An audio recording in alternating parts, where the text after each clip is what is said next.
Alrighty. Good morning, everyone.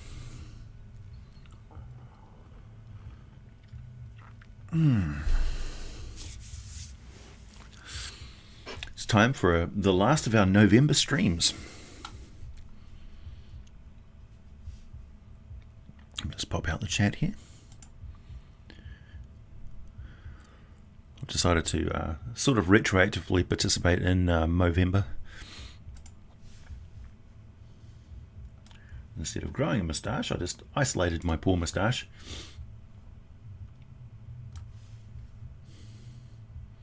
Hey, Lysander.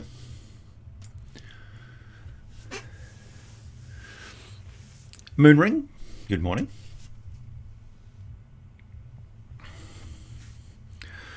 So, what shall we talk about today, people? Hey, Adrianeth. Alexander. Hey, Silver. Welcome to the stream, Silver. Zachary. Greetings, Moondog. How y'all doing? Hey, Ryan. Hey, Grant. Juju Bear. Thomas. Emiliano. Comic Nut.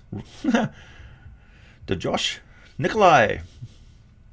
Hey, John. Nice to see all the regulars in. Alright, so, booze. We have a couple of choices today. We've got many choices. Hey, Zach. I've got an example, a good example of my sparkling mead.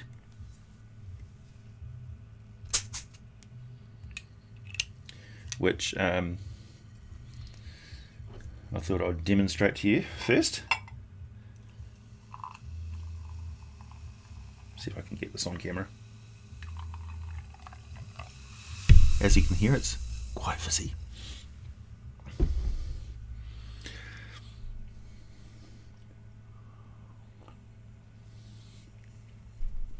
More Rifts topics, Moondog? We can do that, if you like. What do I think would be a good spelljammer for an Ixtitzachtitl? Probably a large bubble of some kind. Kind of like a floating coral reef. I don't know if they would emulate anything other than their own form. Wouldn't it be cool, though, if they actually built the original spelljammer? Because it is in the form of a stingray, right? Hey, Platinum. You like the information on the legality of homebrewing? Yeah. It's interesting because, you know, it's always better to argue when you've got a factual example of how something which was illegal and is now legal hasn't actually impacted. In fact, it's increased government revenue. It hasn't resulted in any increase in addiction or deaths or accidents or mishaps, and in fact it's provable that the homebrewed spirits that people make in their homes are actually purer than the commercial versions, which is really interesting, and something I'm going to demonstrate today because I also have some mead shine. So this this essentially is this mead distilled down to 93% pure alcohol. It hasn't been carbon filtered, so it's got all the aromatics from the honey in it, and a bit of sweetness actually. Although I seem to, maybe I made up the sweetness, I don't know. And then you add water to it to make it non-lethal and get it to about 42% alcohol. So this is honey brandy, basically, because it's a sugar distillation, so it's technically a brandy rather than a whiskey, which is all of the starchy distillations that you make. So yeah, like if you distill beer, you get whiskey essentially. I did a bit of research because I was like, what do you call distilled honey? Yeah, 93%. Yeah, I actually had a sip of that, and it was the equivalent of a pan-galactic gargle blaster. It was like your head being smashed by a gold brick wrapped in some lemon peel, or in this case with a dusting of honey on it. Right, Comic Nut. Yeah, no, we're talking booze homebrew rather than honey brownie gnome liqueur. Yeah, so I'm not drinking this straight, although you can. I'm not in the habit of drinking straight. Well, I had a sample of it straight, and it's basically like drinking straight honey vodka. So what I'm going to be doing is mixing it with a bit of Barker & Hall's Orange and Barley. to essentially make myself a screwdriver.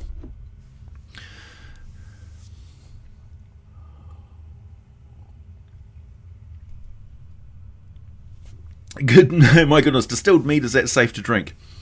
Yes, it's still alcohol, so you've got to do it in moderation because you are effectively drinking engine degreaser, a poison, but it's a poison which is eminently suited to anesthetizing the brain in various stages, called drunkenness. Drow silk wine, oh, I like it.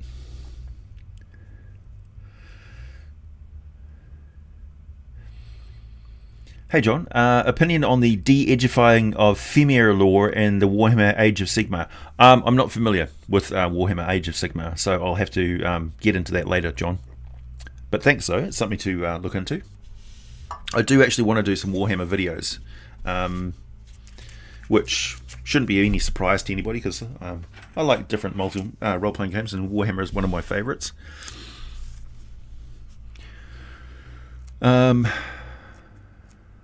Femir lore.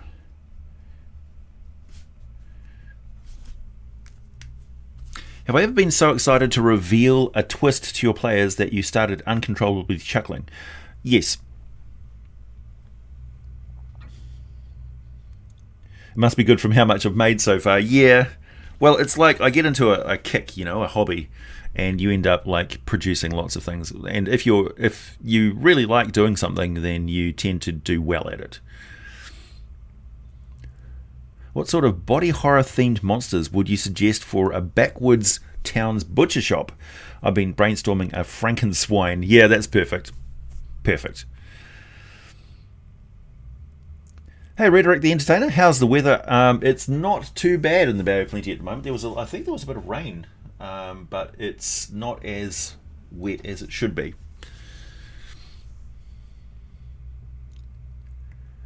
Functioning at 100% so far. Yeah, so far.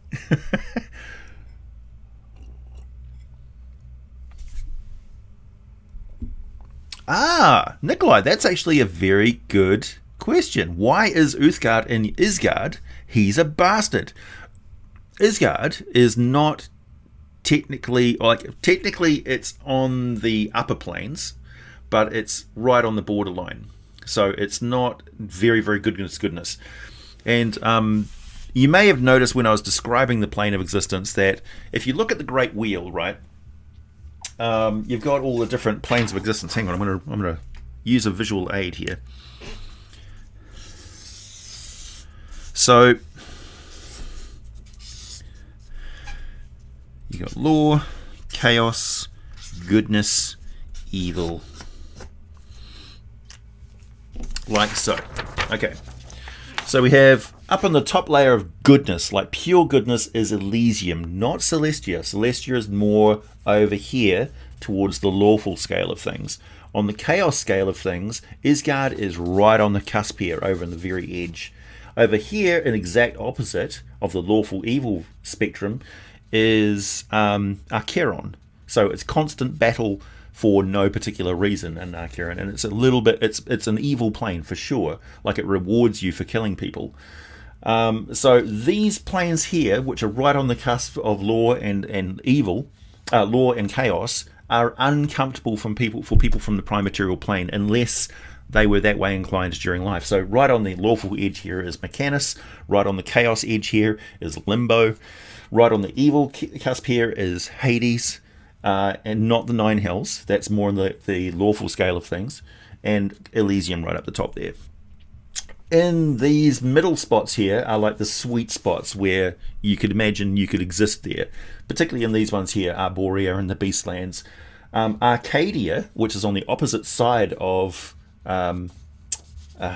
Isgard, is too lawful for people. Like everything is regimented, everything, even the nature looks like a organized garden, one of those real clipped and austere ones. So you drop something and it lands in a geometric pattern. Everything is very lawful. So yeah, it's important to, and also although going from a lawful plane to a chaotic plane doesn't really have any influence on the people who are traveling there. So Modrons can go over to Limbo with no real problem. Going from a pure evil plane to a pure good plane Hades people get psychic dissonance when they go over to the good planes and vice versa. So there's like this effect, which means that these two forces find it very hard to coexist, to exist in the other spectrum. So law and chaos are much older concepts, and good and evil came in later, but very forcefully with the gods. And pandemonium is just depression. Yeah, pretty much. It's in the chaotic and evil spectrum of things. The booze elemental tries to force you to drink it. That's a little bit creepy. Alcohol elementals? Yeah. I mean, they've got its place in a specific sort of game. But I mean, they're pretty easy to deal with. All you got to do is throw a torch at them. Woof. Then they're a fire elemental instantaneously.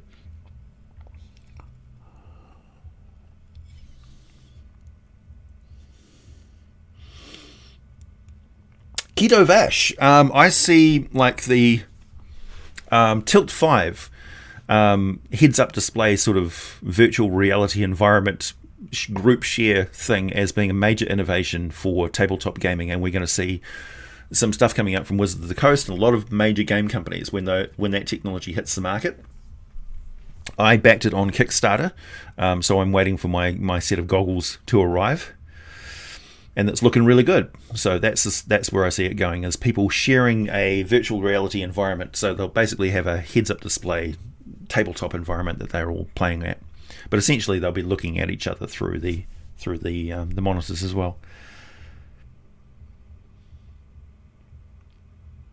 Hi, Mr. L.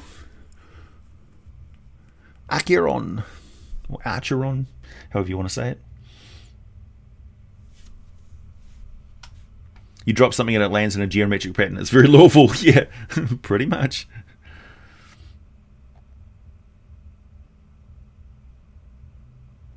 You know, that mustache makes you look like Nick Offerman when he was in Parks and Recreation. Yeah, give me some bacon. Give me some bacon and some American freedom.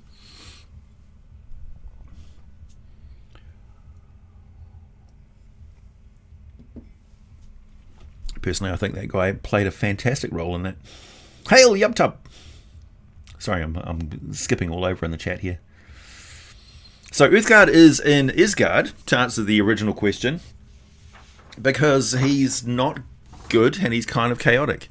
Like, he was a force of destruction and unification when he went over from the islands onto the mainland and decided to stay on the mainland and essentially combine forces with all of the outcasts from society and some of the original residents there, and also they attracted a lot of the refugees from Netheril who were disenchanted with civilization and mages in general. So he capitalized on their nomadic situation. So getting into microbrewing and distilling, what was your biggest problem you faced when starting out? None really, just getting equipment. Essentially, you've got to read up a little bit on it, get the right equipment, and thankfully in New Zealand it's all commercially available for, there's hobby shops that you can go to and just buy all the equipment straight up. So probably the hardest thing to do for people who are not in New Zealand is sourcing the materials that you need to actually brew with, like getting a still and things like that. For me, it's just like easy still. You just order it online and they send it to you in a box, you unpack it, and you're up and going in no time. The most difficult thing for me was connecting the tubing to the copper piping, which resulted in me dinging my finger a few times. So there was a little bit of blood involved in the creation of my honey brandy. But other than that, no real problems.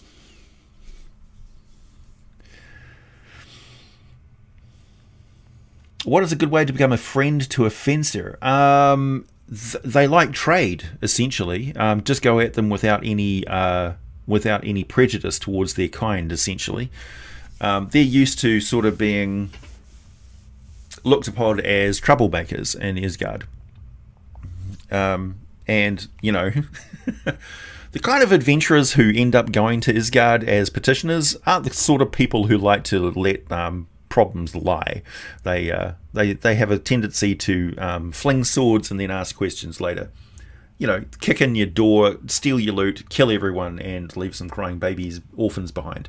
That's the sort of people that the Fencer are used to dealing with. So they're probably okay with the idea of Prime Material Plane souls coming and saying hello. They probably deal with a lot of Prime Material Plane people saying, "Aren't you trolls?" And it's like, "Do you regenerate?" No, don't hurt us. We're just people.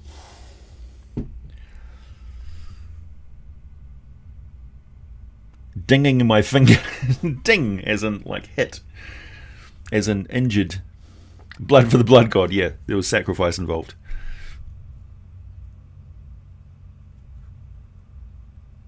Ah, okay. No, I'm not going to be looking that up, Sky. Maybe I will. Thanks, Shannon. This is one of the very few things that you can get from Wish which isn't a complete rip-off, this hat.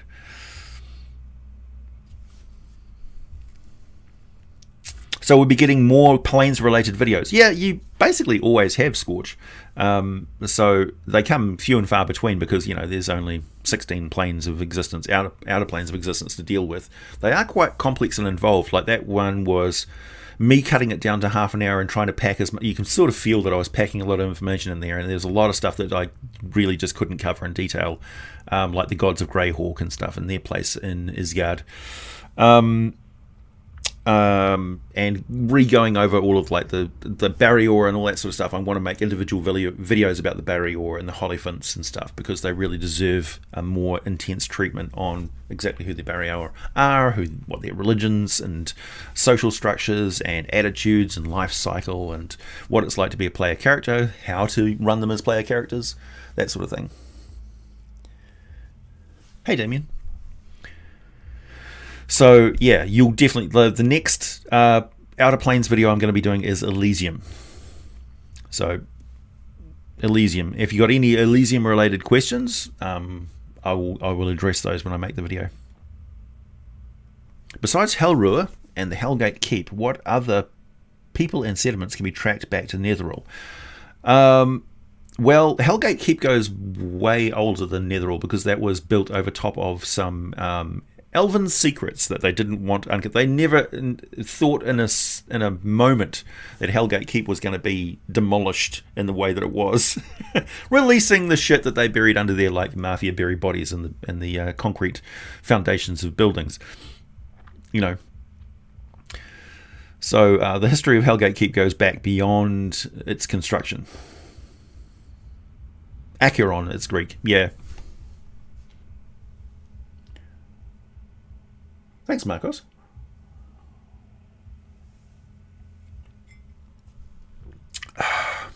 That mead is very drinkable. It's basically wine, essentially. See, I can't drink cider and wine because it's got sulfites in it.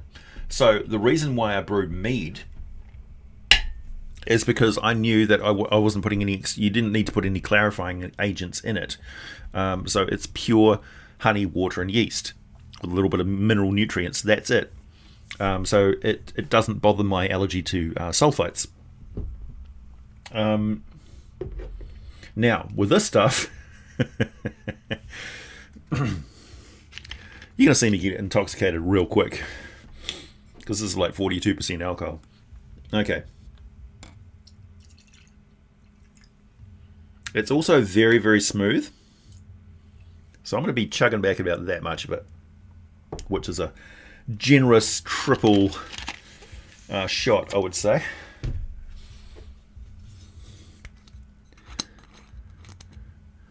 Do you think Demodans came from Elysium? No, absolutely not. Demodans come from the lower planes. They are the very not often spoken about other lower plane race that is not Yugoloth, and it's not Tanari, and it's not the demons and the devils. Cheers, everyone.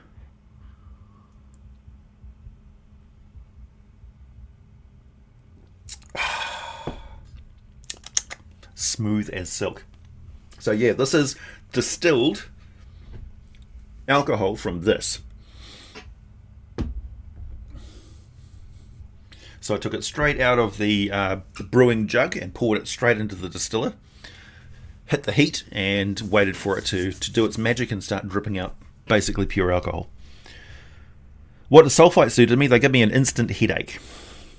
And if I drink too much of it, it gives me joint pain from a slow burn histamine reaction, but it gives me an instant headache. Furry Angel? What? Hey, William, thank you.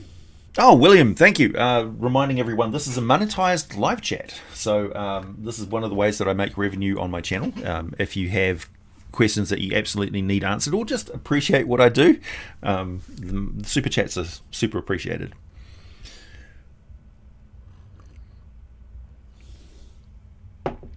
I loved making those recent vids. Thank you very much, everyone. The Tressum and stuff like that. Also, I've got something to show you, which I probably shouldn't because they're not in any sort of production yet, but I'm going to show you anyway. So in my hand here, I have a little doohickey, which is a silicone tracker mat. Now,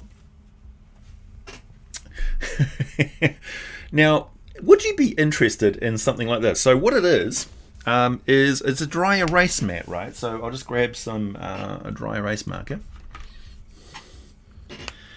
And up the top here, I've got some squares for tracking spell slots and ammunition and death saving throws and inspiration points.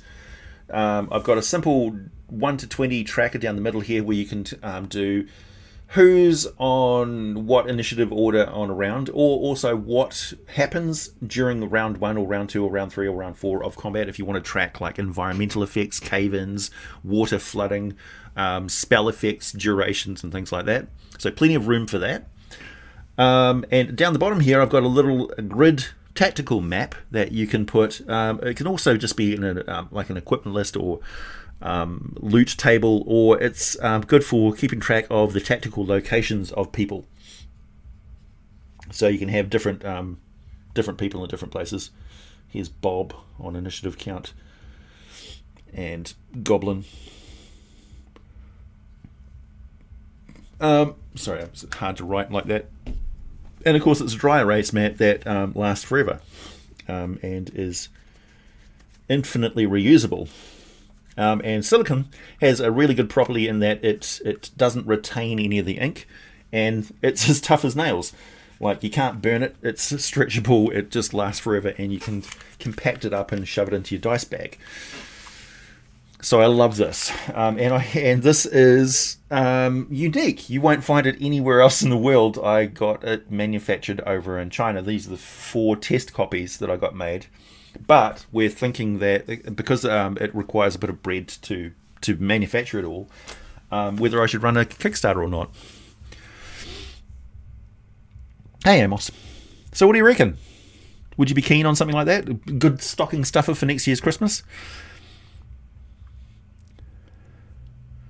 Yeah, Travel D&D map. There is a company that produces silicon maps right now, who I did a little promo video like demonstrating that their product was really good, and I quite liked it. I loved the silicon mat idea so much that I thought, what would be the perfect addition to that? And then like I'm playing a game and I'm writing down initiative orders on another scrap of paper and thinking, that would be really good to have a silicon like tracking mat. Very handy. Yep, I automatically get unlocked stuff on D&D Beyond, so I've had a look at Tasha's Cauldron and everything, and it looks fine to me. Looks fantastic. So I'm going to pick up the hard copy of that book because I consider it to be must-have. Right, it's the Unearthed Arcana version for 5th edition.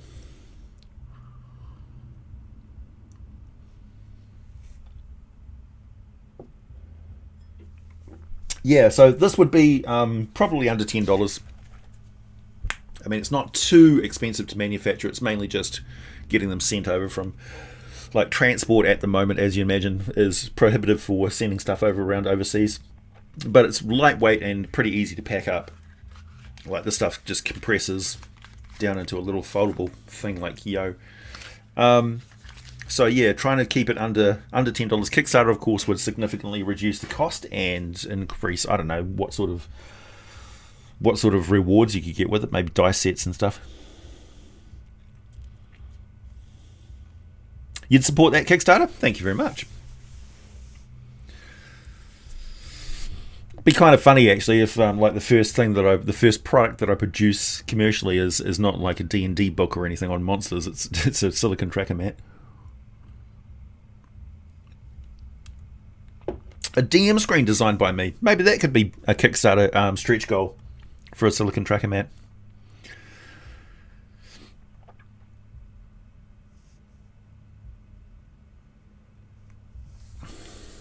Imagine a rigid backing for a silicon rewritable DM screen. How would that work? So you could have like maps and stuff that you would flip over, like a skin cover that you would, like a cover that you'd put over top of a like a sleeve that you'd put over a DM screen. Because you can see through this stuff, like you can make it quite transparent, and you'd be able to see things. Like if you had a map underneath this, you'd basically be able to see the map through it. So you could actually keep track of stuff. You could even have magnets and stuff underneath the silicon so you could move things around. There's always room for innovation, hey? Do I know anything about Cardinal? Are you talking about like Elysium?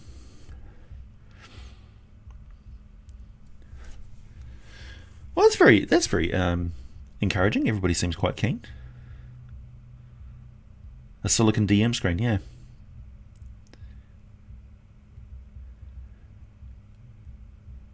You're trying to reproduce isometric tiles, yeah. Well, that's also something you can do.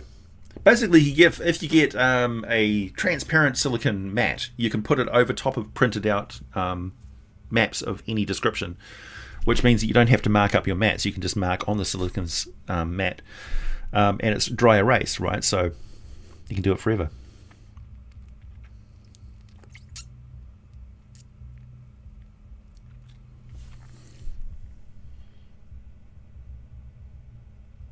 Selling a book with a silicon book cover case and the DM screen inside it. Now the creative juices, yeah.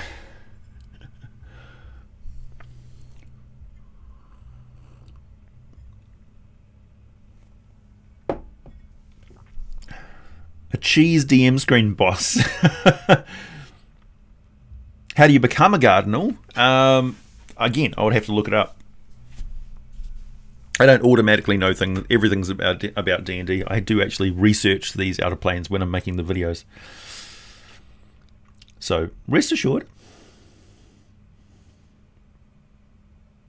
What up, Ocu? Man, how do you pronounce that? Ocu?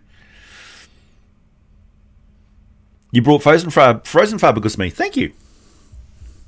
Hope you enjoyed it. It's worth it for the Pugilist alone. Although, of course, now they've got a version of the Pugilist in Tasha's Cauldron of Everything.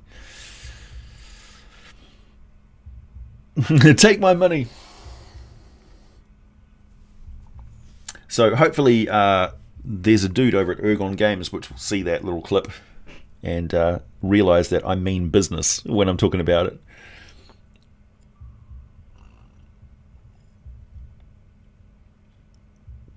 Yep, I'm still going to do a Demodan video.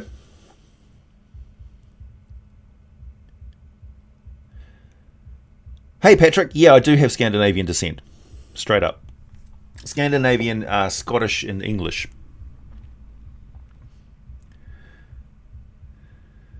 A floppy silicon DM bib. Interesting. Mead Shine calling the muses.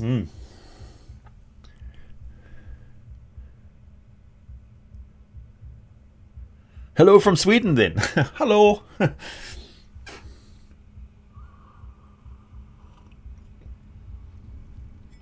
You would like this.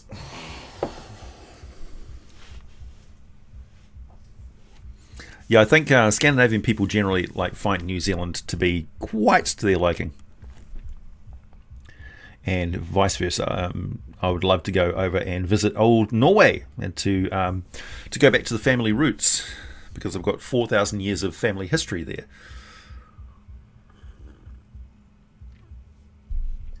So my original family from Scandinavia came from Bolstad, which is in the boonies, way up in the fjords. It's quite far inland actually, but when my family left left from Oslo, which wasn't called Oslo back then, that was where they were living, and then they travelled on the Hovding to South Africa, and then from South Africa basically they stopped at Cape Town and then travelled on to New Zealand from there. They were invited. So they are actually invited by the New Zealand government, which was run from New South Wales at the time.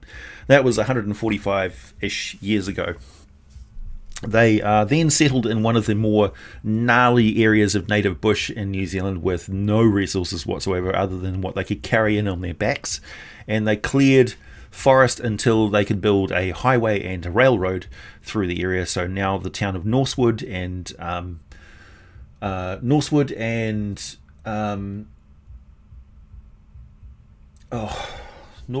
and the other one where basically there's in the town of Norsewood there's a longship which was donated from Norway, which is sitting in a display in the township, but it's very much integrated into New Zealand culture now, so you don't find it like a separate Scandinavian culture. Old Zealand, yeah.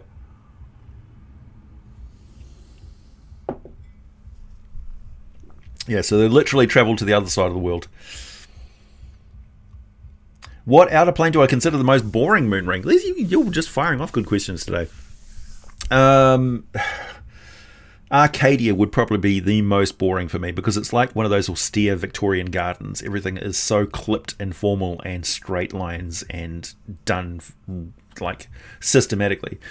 It says a lot that these ant-like people live there and feel quite comfortable, and Modrons are walking around there just like loving everything's orderliness. Maybe I can visit Old Zealand. Yeah, maybe.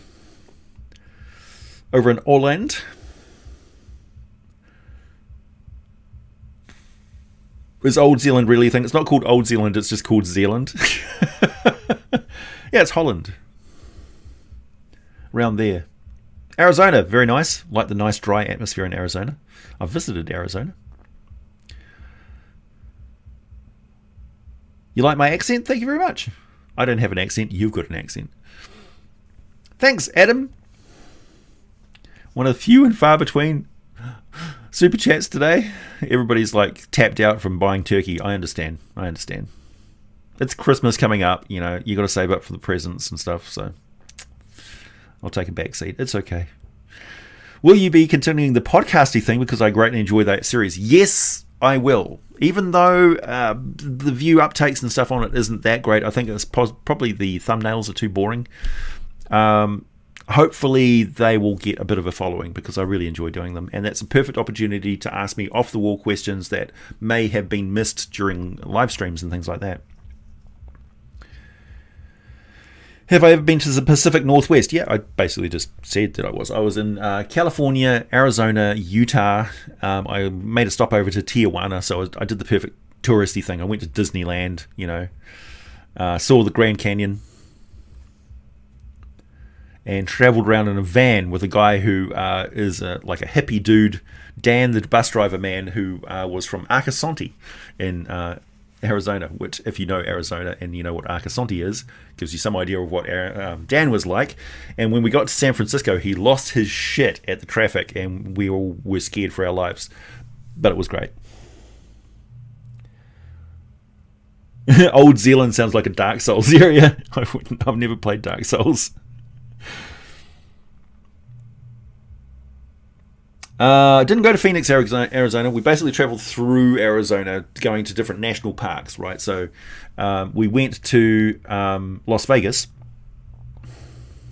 So, yeah.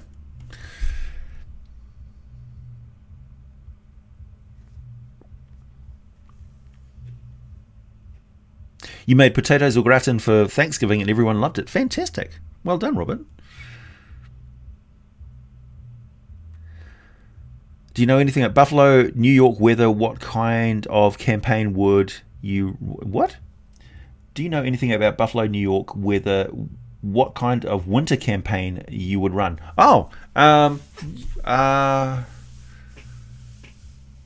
Interesting.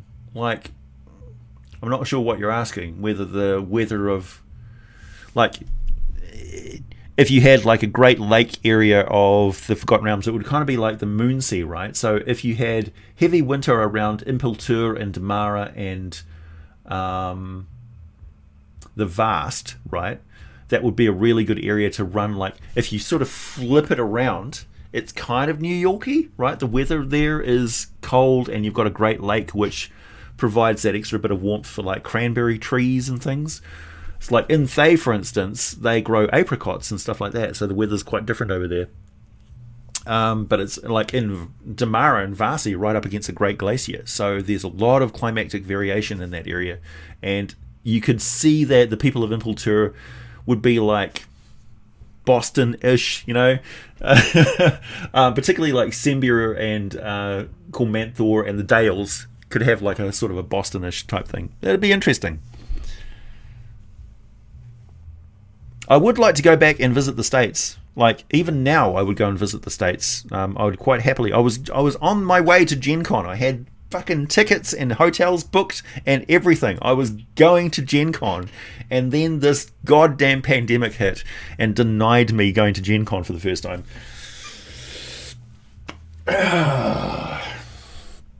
Hey, thanks everyone. Thanks, Aiden. So I am going to the next opportunity. I'm going to the Gen Con. Guaranteed.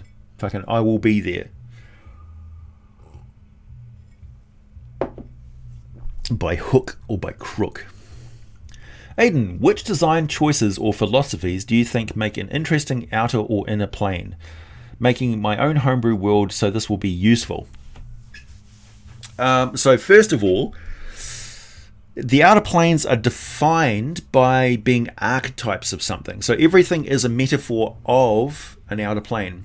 So the prime material worlds would just be random rocks and energy bursts and things like that if it wasn't for the influence of the outer planes providing order and direction and purpose for those. So life exists on the prime material worlds because of the outer planes, and they follow ideals and beliefs and dreams and aspirations, and those aspirations are reflections of things which exist in the outer planes. So the outer planes have got an element of eternity to them, unchanging, pure concepts, alignments expressed exactly as you would imagine them to be, cliches, right?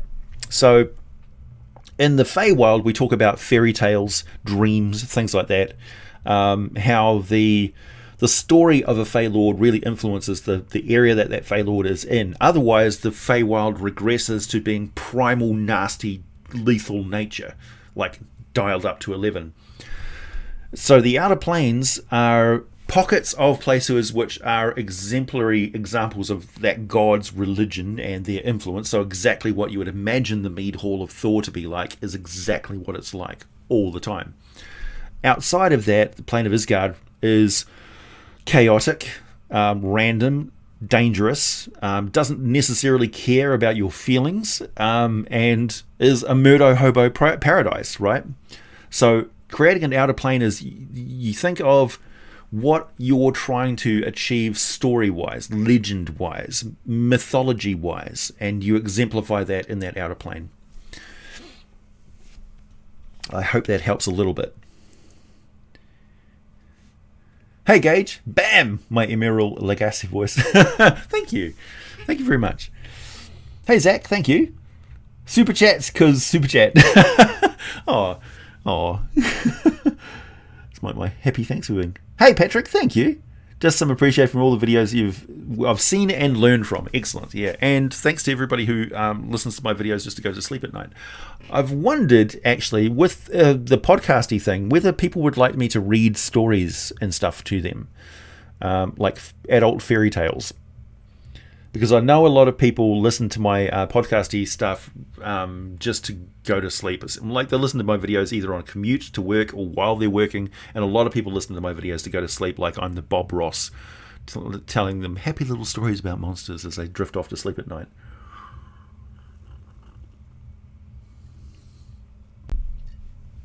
Ooh, what's an idea for Dark Strider? What did I miss?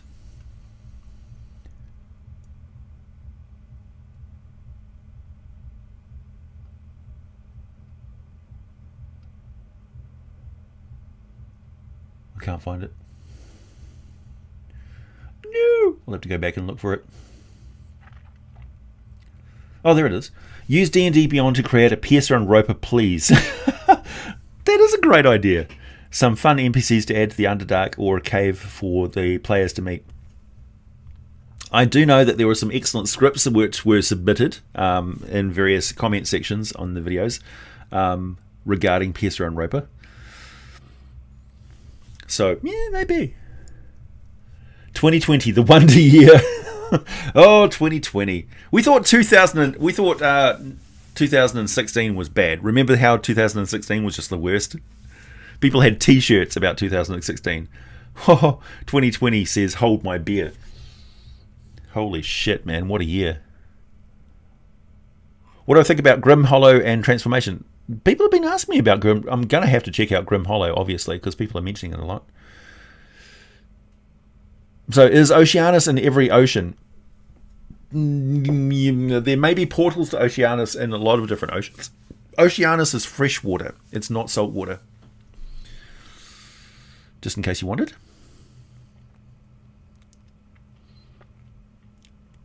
So, you could say that there would be portals to Oceanus in the most rivery bits of big rivers. So in the Nile, where like two major like tributaries meet, and there's a permanent whirlpool with glades and islands. Anywhere where people go, holy shit, that's the most rivery river I've ever seen.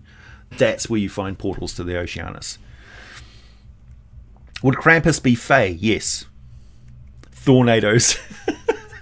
Glad everybody caught that little bit. Yes, read stories. Okay. Spike, why Gelf? Gelf, why not? Gelf is so compelling.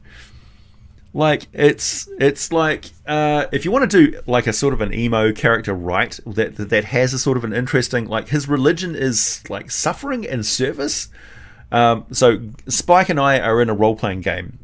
Spike Murphy Rose is in a role-playing game with me that we play every second week, and I'm playing a character, Snicklegrick, who is a deep gnome who has travelled to the surface world, and he is a follower and devout worshipper of Gelf, Dark Earth, who is Gal Glittergold's brother, who hates and resents everything about Gal Glittergold.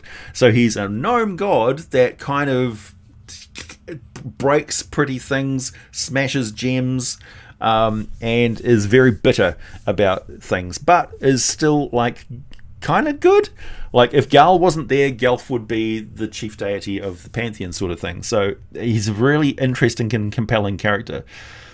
Because of his religion and stuff, and also just because I find playing clerics a lot of fun. So hopefully he's interesting to play alongside of. Adult fairy tales sounds like my kind of video. Yeah, exactly. AJ's Sleepy Time reads. Have you done videos on Acheron, Gehenna, and Hades? So I've talked about Hades. Because I've talked about the Yugoloths and stuff like that. Haven't really talked about Gehenna or Acheron yet, because Gehenna, of course, is going to be the Dema dance. I watch videos while at work at the end of the night while closing the store. Exactly. I'm working on reading the Dragonlance novels, so hopefully people will enjoy. Dyson Logos posted an image of an Earth Moat roper earlier today. Really? Far out. I'm a bit of a fanboy of Dyson Logos, I've got to admit. Like his maps are his map style is so iconic and influential. Like I don't think the guy even realized. The little stories at the start of your videos are the best. Some people like those rivers, some people don't. There's always naysayers, right? I've learned not to pay a lot of attention to like one or two naysayers. Like there was some guy, when I posted the picture of my collection of Mead shine, this guy posted about like my physical appearance in the reflection of the bottle, and I'm just like, fuck you, man.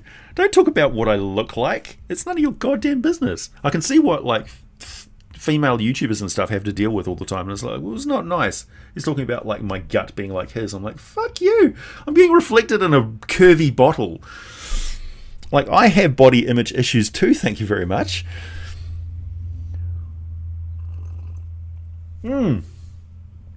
Peter, I'm sorry that you found Tasha's to be a letdown, and I'm glad that my content never disappoints.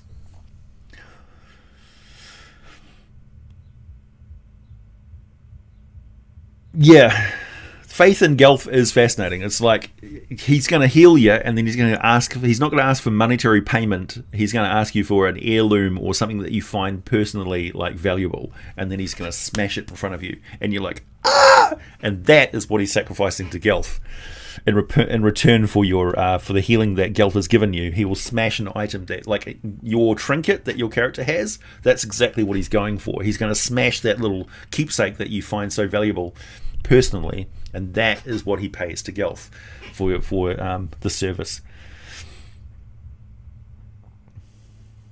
Crazy eclipse this year in India too. Definitely a dark omen, right? If you choose a deity used as a player character, which god would it be? Well, I've just been talking about Gelf, Dark Earth.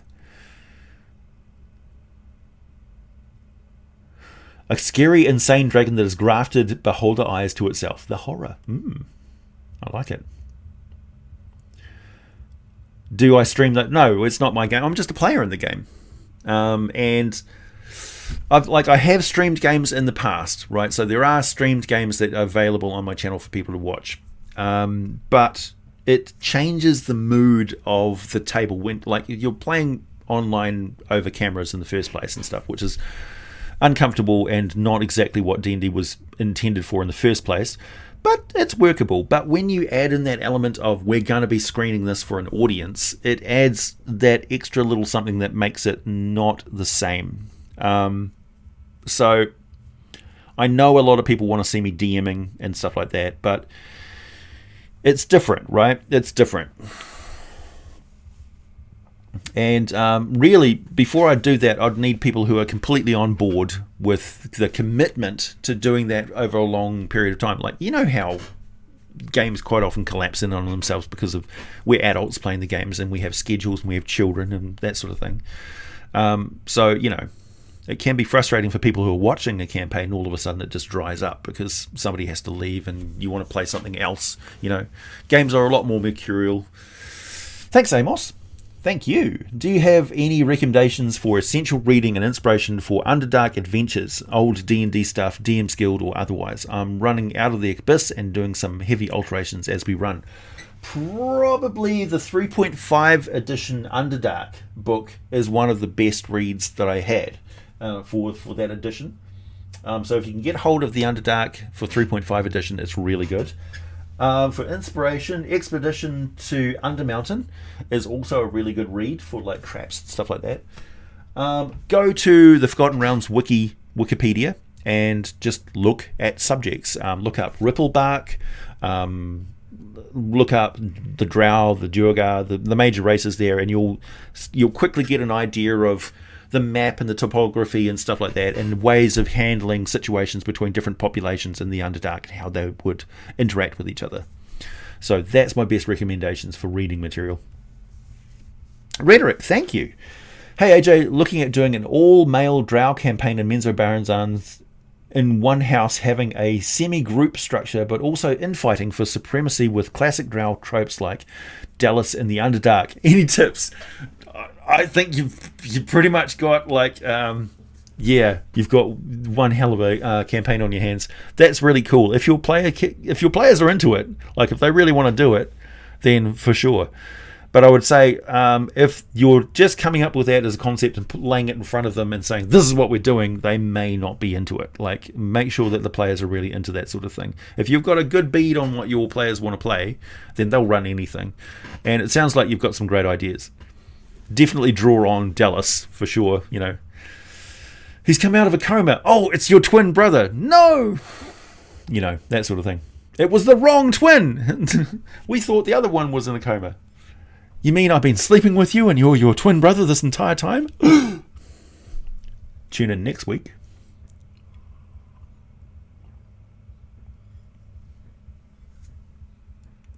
My looks are those of a great wizard. Let no other opinion move you. Yeah. Exactly. Look, my appearance is what my appearance is. I'm happy with it, and anybody who isn't happy with my appearance can get fucked. I have the luxury of that. It's like, it doesn't matter. It doesn't matter. Dad bods unite. I'm only interested in how I feel. I'm not interested in how I look. If I'm healthy, I'm healthy. If I'm unhealthy, then I do something about it. If I'm overweight, I feel it. And it makes me feel uncomfortable. So I do something about it. It's got nothing to do with anybody's opinion of me.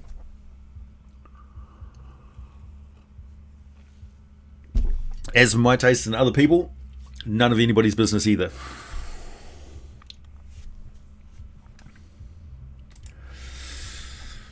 I mean, hey, if I don't care what other people think of my appearance, because like most of the other people I deal with are 10,000 miles away. So it's not like you have any impact on my personal sex life. Do I have any personal sex life? Again, none of your business. I'm a wizard. I like books. Puts a lot of pressure on the GM and players, yeah. How would I work a dream dragon? Well, essentially the gold dragons are dream dragons when you think about it.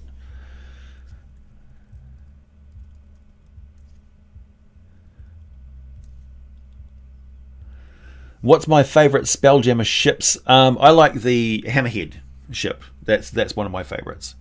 I like, I'm a human. I like human style ships.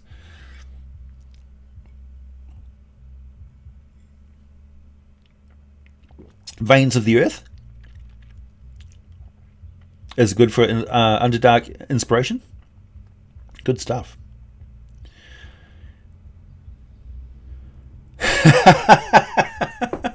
Do I think a year from now I'd do a full video on the Ixan? No, I probably won't, because they're so obscure, right? They're a tiny population that is quite often mistaken for other species anyway. The Ixan really do keep to themselves. So if you're encountering the Ixan in the Underdark, it's probably a massive fuck up on the Ixan's part. They don't want anything to do with surface people, and they would leave.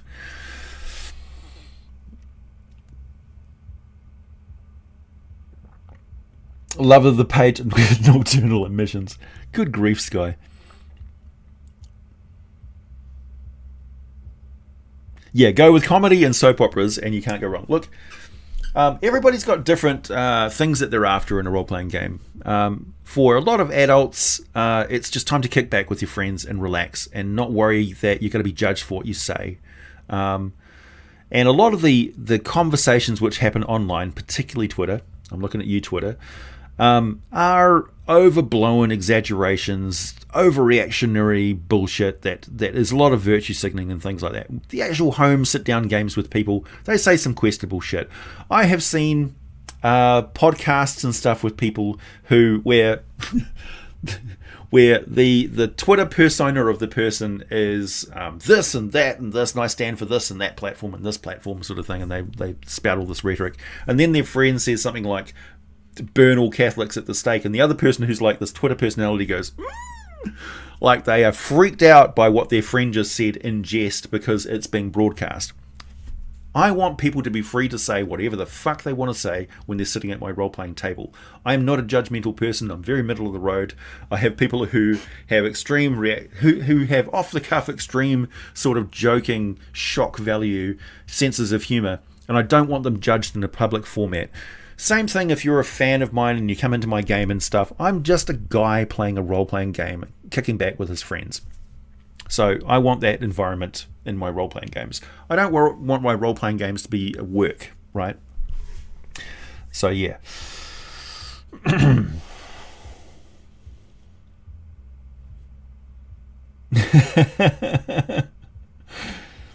Moonring, you're obsessed, man. Like, did Steve Irwin touch you? Is that why you're so obsessed with stingray type people? I don't know. Are you actually some sort of an aquatic creature?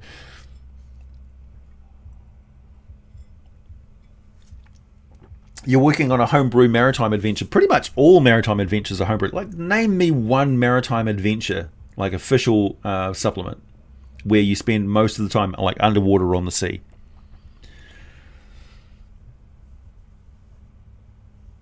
People comment on others' appearance like they're models just out of a photo shoot. Yeah, I don't care how many people watch my channel. I don't care how many subscribers I have. I'm just a dude. I'm just a guy. Like, I'm no special snowflake, you know. I'm not any more important than anybody else. I'm just a guy making videos about what I love, and if you like them, great. But you have no right to comment on my appearance and stuff like it's going to influence me. Like, honestly.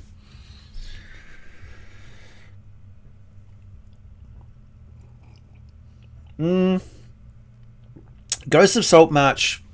Yeah, that's a good example, Janchivik. I'll give it to you. Yeah. Isle of Dread? Okay. Did Stephen Shend have an underwater adventure in Sea of Fallen Stars? See, this is why I ask these questions, to be corrected and be informed. It's all coming together. Do I Scorch? I don't think. Honestly, I'm not entirely sure if we're going to get a Spelljammer book, a dedicated Spelljammer book. Thanks to the comments in Tasha's Cauldron of Everything, with Dreams of the Blue Veil kind of renders it in less important. Also, like, portals and things like that exist, and I don't know. I can't say for sure. You've started creating a water world campaign setting. I like archipelagos. That's quite interesting. Like, every adventure is dealing with what's on an island, a specific island, and then you travel to another island, and there's different things going on there. So you can sort of compartmentalize your weirdness of your campaign on these different islands. Thanks, Amos.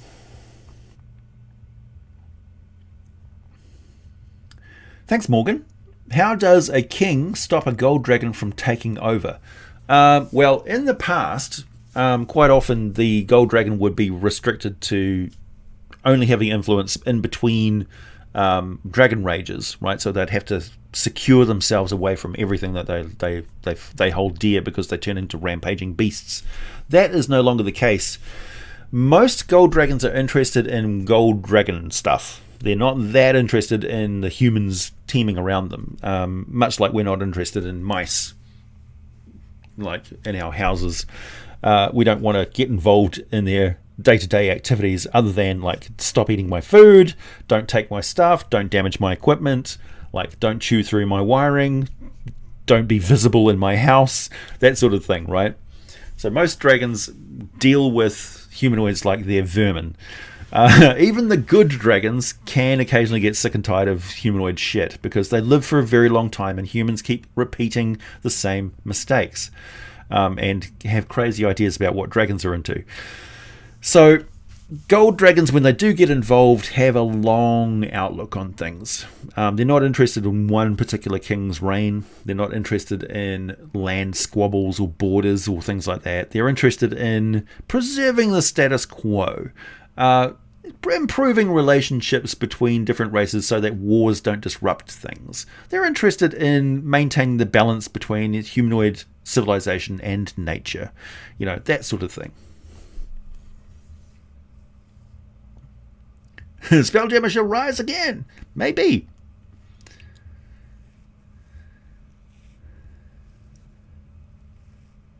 Does Stormrack technically count? Yeah, I mean, well, yeah. If you wanted to run a sea campaign, Stormrack would be a must-have, for sure.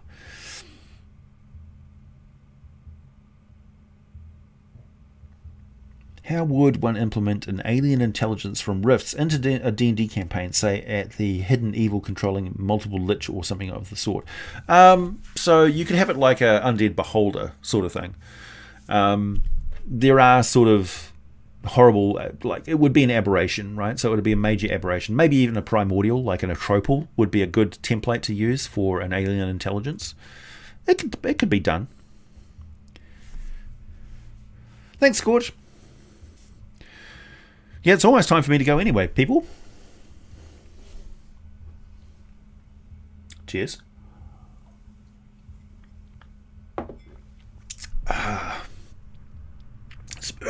Smooth.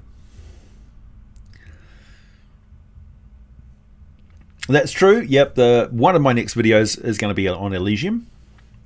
I also have a massive big project coming up for doing the complete overview of the Forgotten Realms. That's going to take me a while. So we might have a week where I just put out one video because I'm working on a second video for like 2 weeks. But I just got here. Puts hair on your chest. This puts hair on your feet. Come on, I'm a halfling. It'll put hair on your feet, boy. Alright, everyone. Time for me to go. Thank you for all the questions. Thanks for the super chats. Tune in next week when I probably won't be drinking beverages. I'll probably go back to eating cheese. Would Tamara be able to give her clerics the Twilight Domain? That's a good question. A Dream Realm video timeline.